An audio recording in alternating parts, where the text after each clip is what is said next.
दोस्तों, आज की इस वीडियो में हम आपको बॉलीवुड के सबसे प्रतिष्ठित और मशहूर परिवार बच्चन परिवार के बारे में ऐसी बातें बताएंगे जो शायद आपने कभी नहीं सुनी होंगी। अमिताभ बच्चन और उनका परिवार हमेशा सुर्खियों में रहते हैं, लेकिन क्या आप जानते हैं कि इस परिवार के अंदर की कहानी कितनी दिलचस्प और रहस्यमय है। आज हम आपको बच्चन परिवार के अनसुने पहलुओं के बारे में बताएंगे, वो सच्चाई जो पर्दे के पीछे छिपी रही और बॉलीवुड के इस दाम को समझने में मदद करेगी। इस वीडियो में जानिए कैसे एक साधारण परिवार से अमिताभ बच्चन ने बॉलीवुड में अपनी अद्वितीय जगह बनाई और उनके परिवार के सदस्य जया बहादुरी, अभिषेक बच्चन और ऐश्वर्या राय की जिंदगी के कुछ अनकहे पहलू। क्या है इस परिवार का सच्चा चेहरा और कैसे उनके निजी जीवन ने बॉलीवुड का दम कायम किया। जानने के लिए इस वीडियो को अंत तक देखिए। दोस्तों, क्या आपने कभी सोचा है कि बॉलीवुड के सबसे बड़े सुपरस्टार की शुरुआत कितनी संघर्षपूर्ण थी। वो अभिनेता जिनकी आवाज को भद्दी कहकर रिजेक्ट कर दिया गया था, आज उसी आवाज के दम पर करोड़ों दिलों में वो राज करते हैं। हम बात कर रहे हैं भारतीय सिनेमा के angry young man Amitabh Bachchan की, जिनका करियर कभी फ्लॉप फिल्मों से जूझ रहा था और आज वो बॉलीवुड के भगवान माने जाते हैं। इस वीडियो में हम आपको बताएंगे उनकी जिंदगी की कठिन राह, उनका संघर्ष, विवाद और वो राज जो शायद बहुत कम लोग जानते हैं। तो बने रहिए हमारे साथ, क्योंकि इस वीडियो में आपको सिर्फ अमिताभ बच्चन की फिल्में नहीं बल्कि उनके व्यक्तिगत जीवन के बारे में भी वो दिलचस्प बातें सुनने को मिलेंगी जो आपको हैरान कर देंगी। आज हम बात करेंगे भारतीय सिनेमा के एक ऐसे चर्चित सुपरस्टार अभिनेता के बारे में जिन्होंने सिनेमा में अपनी शुरुआत बहुत ही निराशाजनक तरीके से की थी। इस अभिनेता की फ्लॉप फिल्मों का ऐसा असर हुआ था कि एक समय में कोई भी एक्ट्रेस इनके साथ काम नहीं करना चाहती थी। आखिरकार एक ऐसी फिल्म इनकी झोली में आई जिसने इनकी जिंदगी को पूरी तरह से बदल दिया। इस फिल्म की सफलता से इस अभिनेता ने वो मुकाम पाया जिसे आज तक कोई दूसरा बॉलीवुड अभिनेता हासिल नहीं कर पाया है। अपनी शानदार एक्टिंग और जुनूनी डायलॉग डिलीवरी के दम पर बॉलीवुड में एक अलग मुकाम बनाने वाले इस अभिनेता का नाम है अमिताभ बच्चन। हम इस वीडियो में आपको अमिताभ बच्चन से जुड़े हुए विवाद, उनकी जिंदगी में आए उतार चढ़ाव के बारे में बताएंगे। साथ ही ये भी बताएंगे कि कैसे इनकी जिंदगी में आज इतनी मुश्किलें आ गई कि शायद खुद कभी बिग बी ने भी ऐसा नहीं सोचा होगा। सबसे पहले अमिताभ बच्चन के शुरुआती जीवन पर एक नजर डालते हैं। साल 1942 में 11 अक्टूबर को उत्तर प्रदेश के प्रयागराज शहर में हरिवंश राय बच्चन और माता तेजी बच्चन के परिवार में अमिताभ बच्चन का जन्म हुआ। इनके पिता एक जाने माने कवि थे और इनकी माता समाज सेवा का काम किया करती थी। हरिवंश राय और तेजी बच्चन की 2 संतानें थी, जिनमें एक का नाम अमिताभ बच्चन और दूसरे का नाम अजिताभ बच्चन था। अमिताभ का नाम बचपन में इनके माता पिता ने इनकलाब रखा था, क्योंकि जब अमिताभ बच्चन का जन्म हुआ था उस समय देश में चारों तरफ आजादी की लड़ाई चल रही थी और इनकलाब जिंदाबाद का नारा जोरों पर था। पर आगे चलकर अमिताभ के पिता के करीबी दोस्त सुमित्रा नंदन पंत के कहने पर इन्होंने अपने बेटे का नाम अमिताभ कर दिया। अमिताभ बच्चन ने अपनी स्कूल की पढ़ाई प्रयागराज के सेंट मैरी स्कूल से पूरी की और आगे की पढ़ाई करने के लिए वो नैनीताल के शेरवुड कॉलेज चले गए, जहाँ से पढ़ाई के साथ साथ इन्होंने ड्रामा में भी काम किया। नैनीताल से पढ़ाई कंप्लीट करने के बाद अमिताभ ने दिल्ली के किरोरी मल कॉलेज में एडमिशन लिया और यहाँ से ग्रेजुएशन की पढ़ाई पूरी करने के बाद इन्होंने दिल्ली में ही कई जगह नौकरी पाने की कोशिश की, पर उन्हें सफलता नहीं मिली। इसके बाद अपने एक दोस्त के कहने पर अमिताभ ने ऑल इंडिया रेडियो में वॉइस नरेशन की जॉब की कोशिश की, पर यहाँ पर इनकी आवाज को मोटा और भद्दा बताकर इन्हें बाहर का रास्ता दिखा दिया गया।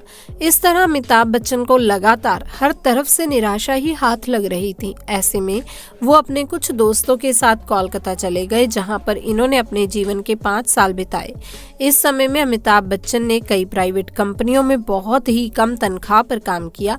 अमिताभ बच्चन अपने काम से खुश नहीं थे, लिहाजा इनकी मां ने इनको फिल्मों में अपनी किस्मत को आजमाने की सलाह दी। अमिताभ कई नाटकों में काम कर चुके थे, तो मां के कहने पर अमिताभ बच्चन कोलकाता से अपनी किस्मत आजमाने के लिए मुंबई पहुंचे। अमिताभ बच्चन का संघर्ष शुरू हुआ और यहाँ काम की तलाश करने लगे। अमिताभ को एक फिल्म मिली, भुवन शोम, जिसमें अमिताभ बच्चन ने वॉइस नरेशन का काम किया, जिस आवाज के लिए अमिताभ बच्चन को ऑल इंडिया रेडियो से नकारा गया था। उसी आवाज की बदौलत अमिताभ को ये फिल्म मिली। इसके बाद अमिताभ को 1954 में ख्वाजा अहमद अब्बास की फिल्म 7 हिंदुस्तानी में काम करने का मौका मिला। शायद अमिताभ की किस्मत अभी बुलंद नहीं थी, लिहाजा ये फिल्म कोई खास कमाल नहीं कर पाई और अमिताभ को फिर से निराशा ही हाथ लगी। लगातार कोशिश करने के बावजूद सफलता न मिलने पर अमिताभ की हिम्मत नहीं टूटी और अमिताभ ने 9-1 में परवाना फिल्म में काम किया। लेकिन दुर्भाग्यवश ये फिल्म भी अमिताभ को कोई स्टारडम नहीं दे सकी और अमिताभ फिर से निराश हो गए।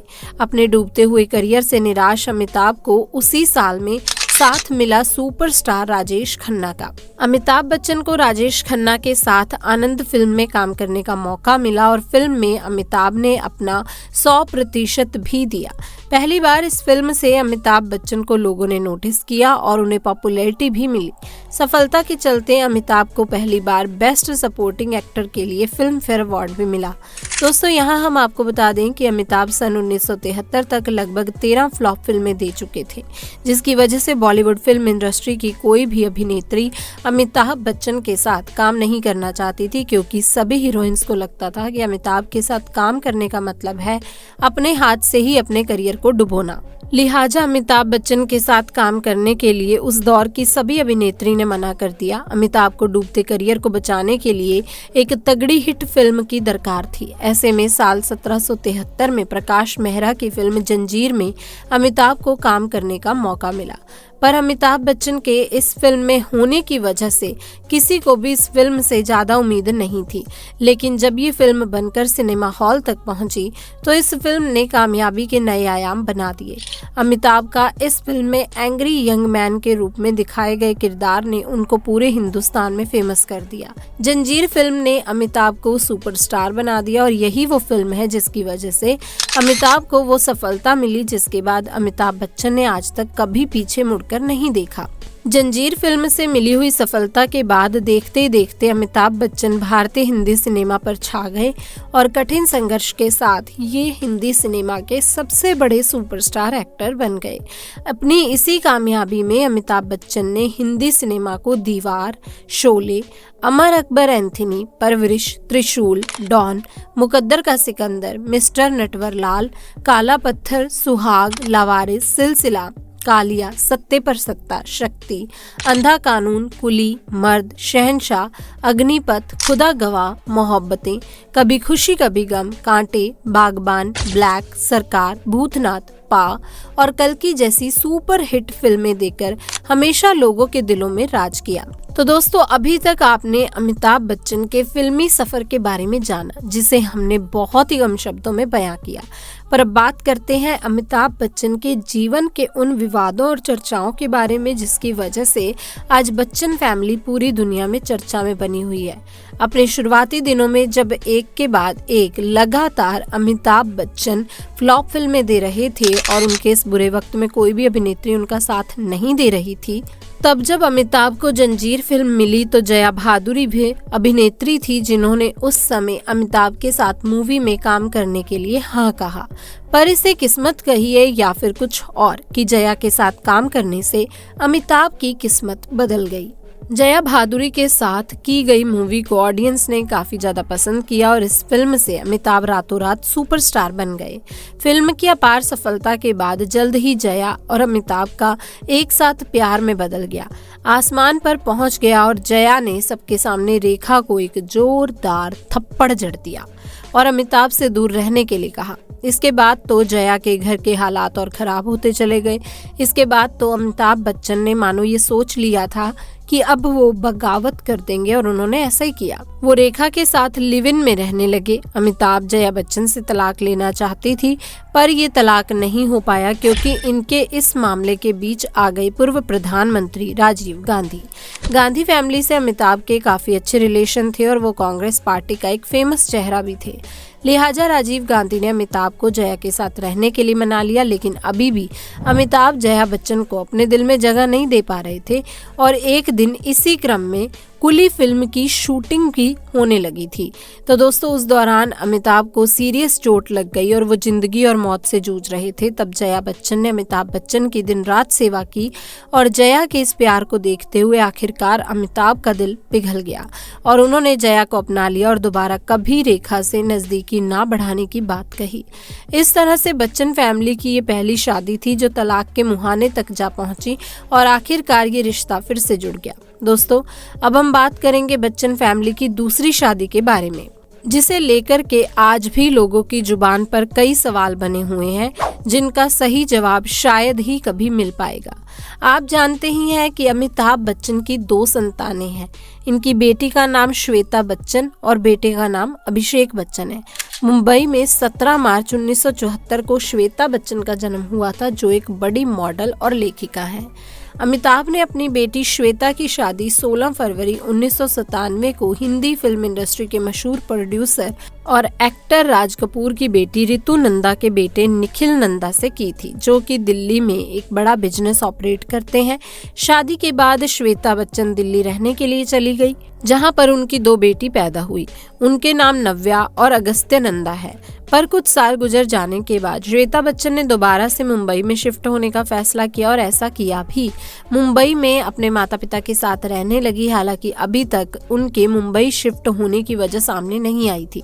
धीरे धीरे मीडिया में न्यूज आने लगी कि श्वेता बच्चन ने अपने पति निखिल नंदा का घर छोड़ दिया है। उनके और उनके पति के बीच मनमुटाव हो गया है। बात आगे बढ़ी तो ये पता चला कि श्वेता और निखिल नंदा अब साथ नहीं है। पर फैमिली की इज्जत को दाग ना लगे, इसीलिए इस रिश्ते को सिर्फ दिखावे के लिए निभाया जा रहा है। जब बच्चन परिवार दुनिया भर के सवालों से घिरा नजर आया तो बताया गया कि श्वेता बच्चन अपने हस्बैंड से इसीलिए अलग रह रही हैं क्योंकि वो अपना खुद का कोई बिजनेस करना चाहती हैं और अपने हस्बैंड के पैसों का इस्तेमाल नहीं करना चाहती। उनके पति का व्यापार अलग है, इसीलिए वो अपने बच्चों को लेकर मुंबई अपने पिता के पास शिफ्ट हो गई। लेकिन बच्चन फैमिली का ये तर्क किसी को भी हजम नहीं हुआ और इसीलिए आज श्वेता बच्चन और निखिल नंदा के तलाक के कयास लगाए जा रहे हैं। परिवार की इज्जत खराब ना हो, इसीलिए इस बात को छुपाया जा रहा है। वहीं मीडिया रिपोर्ट्स के अकॉर्डिंग बॉलीवुड के हैंडसम एक्टर ऋतिक रोशन से मिलने के बाद दोनों के बीच दूरियां आ गई थी। इन दोनों को एक साथ कई पार्टीज और इवेंट्स में देखा गया। रिपोर्ट्स की माने तो श्वेता बच्चन ऋतिक रोशन से मिलने उनके घर भी जाया करती थी और इस दौरान ये दोनों करीब आए थे। इसके बाद इन दोनों की डेटिंग की खबरों को काफी तूल मिल गई। कहा जाता है कि कंगना रनौत और ऋतिक रोशन के ब्रेकअप की असली वजह श्वेता बच्चन ही है। लेकिन इन सब बातों में कितनी सच्चाई है, इसका कोई पुख्ता सबूत नहीं। बच्चन परिवार की ये दूसरी शादी है जिसे तलाक के तौर पर देखा जा रहा है, पर सच्चाई क्या है अभी भी इसके बारे में कोई नहीं जानता। हमें उम्मीद है कि एक ना एक दिन सच्चाई जरूर ही सामने आएगी और सारी बातें क्लियर हो जाएंगी। श्वेता बच्चन की शादी के बाद अब इस फैमिली में शादी का नंबर आता है अभिषेक बच्चन का, जिन्होंने मिस इंडिया और मिस वर्ल्ड ऐश्वर्या राय से शादी की, जिससे इनकी एक बेटी भी हुई जिनका नाम इन्होंने आराध्या बच्चन रखा। अभिषेक और ऐश्वर्या की शादी 2007 में 20 अप्रैल को हुई थी। शादी के बाद दोनों के बीच लंबे समय तक अच्छे रिलेशन रहे, पर कुछ समय के बाद इस फैमिली में जो जंग छिड़ी वो आज भी जारी है। दरअसल शादी के बाद बच्चन फैमिली को इस बात से एतराज था कि ऐश्वर्या को फिल्मों में काम नहीं करना चाहिए और उन्हें फिल्मों में कोई भी बोल्ड सीन नहीं देने चाहिए। पर दूसरी तरफ ऐश्वर्या को अपने दम पर अभी भी कुछ करना था, लेकिन ऐश्वर्या की बच्चन परिवार में एक नहीं चली। ऐश्वर्या ने शादी से पहले धूम फिल्म में बोल्ड सीन दिए थे और उन्होंने एक बार फिर से करण जौहर की फिल्म ए दिल है मुश्किल के दौरान रणवीर कपूर के साथ काफी ज्यादा बोल्ड सीन दिए। जानकारी के अनुसार बच्चन फैमिली ने इस फिल्म से ऐश्वर्या राय के सीन को हटाने के लिए करण जौहर से बात भी की थी, पर दूसरी तरफ ऐश्वर्या भी अपनी जिद पर अड़ी रही कि फिल्म में उन्होंने जो सीन दिए हैं उसे वैसा का वैसा ही रिलीज किया जाए। इस लड़ाई का बेनिफिट करण जौहर ने उठाया और फिल्म को उन्होंने वैसा का वैसा ही रिलीज कर दिया। फिल्म रिलीज होने के बाद ऐश्वर्या के बोल्ड सीन देखकर बच्चन परिवार काफी ज्यादा नाराज हुआ और कहा जाता है कि इस फिल्म के बाद अमिताभ बच्चन ने अपनी पावर का इस्तेमाल किया और उसके बाद आज तक ऐश्वर्या राय को किसी से कोई फिल्म ऑफर नहीं की गई। एक तरफ जहां इस परिवार में इज्जत, मान और मर्यादा की लड़ाई चल रही थी, वहीं एक युद्ध इनके घर के अंदर भी छिड़ गया। दरअसल शादी के बाद अमिताभ बच्चन की बेटी श्वेता बच्चन, जो अपने पति का घर छोड़कर अपने माँ बाप के साथ ही रहने लगी थी, वहीं भाई की शादी के बाद अब ऐश्वर्या भी इसी घर की बहू थी। ऐश्वर्या राय को श्वेता बच्चन का यूं घर में रहना सही नहीं लगता था, क्योंकि श्वेता बच्चन इस घर में अपनी माँ की चहेती थी। लिहाजा धीरे धीरे ऐश्वर्या और श्वेता के बीच हल्की फुल्की नोकझोंक शुरू हो गई। ये नोकझोंक एक दिन हाथापाई का रूप ले लेती है। मीडिया रिपोर्ट्स के मुताबिक एक दिन श्वेता बच्चन ने गुस्से में आकर ऐश्वर्या राय को एक जोरदार थप्पड़ लगा दिया। इसके बाद ये मामला काफी ज्यादा बढ़ गया। ऐसे में अमिताभ बच्चन और जया बच्चन में बीच में पड़कर इन दोनों ने इस मामले को शांत करवाया। अपनी बेटी के मोह माया में डूबे हुए अमिताभ बच्चन और जया बच्चन ने अपनी बहू के पक्ष में कुछ भी बोलना ठीक नहीं समझा और इस तरह धीरे धीरे बात बढ़ती ही चली गई। इसी बीच एक दिन अमिताभ बच्चन ने अपनी प्रॉपर्टी का कुछ हिस्सा अपनी बेटी श्वेता के नाम कर दिया, जिससे ऐश्वर्या को काफी ज्यादा दुख हुआ। पहले से चला आ रहा मनमुटाव अब और भी ज्यादा बढ़ गया और आखिरकार रोज रोज के नाटक से तंग आकर ऐश्वर्या ने अमिताभ बच्चन का घर छोड़ दिया और अपनी बेटी आराध्या को लेकर अपने मायके चली गई। इसके बाद इस मुद्दे पर जब मीडिया के लोगों ने बच्चन फैमिली से सवाल पूछा तो उन्होंने कहा कि हमारे परिवार में सब कुछ ठीक है और मीडिया में चल रही खबरों को अफवाह बताया। पर इस मुद्दे से संबंधित सवाल तब और भी ज्यादा गहरे हो गए जब हाल ही में मुकेश अंबानी के बेटे अनंत अंबानी की शादी में पूरी बच्चन फैमिली एक साथ आई। वहीं दूसरी तरफ ऐश्वर्या सिर्फ अपनी बेटी के साथ शादी में शामिल हुई। ऐसे में लोगों ने कहा कि अगर सब कुछ ठीक होता तो ये सभी अलग से क्यों आते। इस तरह लोग अब ये मान चुके हैं कि ऐश्वर्या और अभिषेक के रिलेशन में दरार आ चुकी है, जो लगातार बढ़ती ही जा रही है। पर ये सभी अपने घर की झूठी शान की वजह से खुलकर कुछ भी बोलना नहीं चाह रहे। बच्चन परिवार की ये तीसरी शादी थी जो और शादियों की तरह विवादों से घिरी हुई है और तलाक के किनारे पर है। अब ऐसे में देखना काफी ज्यादा इंटरेस्टिंग होगा कि आखिर अमिताभ बच्चन ऐश्वर्या और अभिषेक के संबंधों को बचाने के लिए क्या कदम उठाते हैं और क्या दोबारा से अभिषेक और ऐश्वर्या एक साथ रहने का फैसला करेंगे या नहीं। आपको क्या लगता है, कमेंट्स में जरूर बताइएगा। वीडियो अच्छी लगी, जानकारी पसंद आई तो इस वीडियो को लाइक करें, शेयर करें और चैनल को सब्सक्राइब करना बिल्कुल ना भूलें। मिलती हूँ आपसे नेक्स्ट वीडियो में, तब तक के लिए आप सभी का धन्यवाद।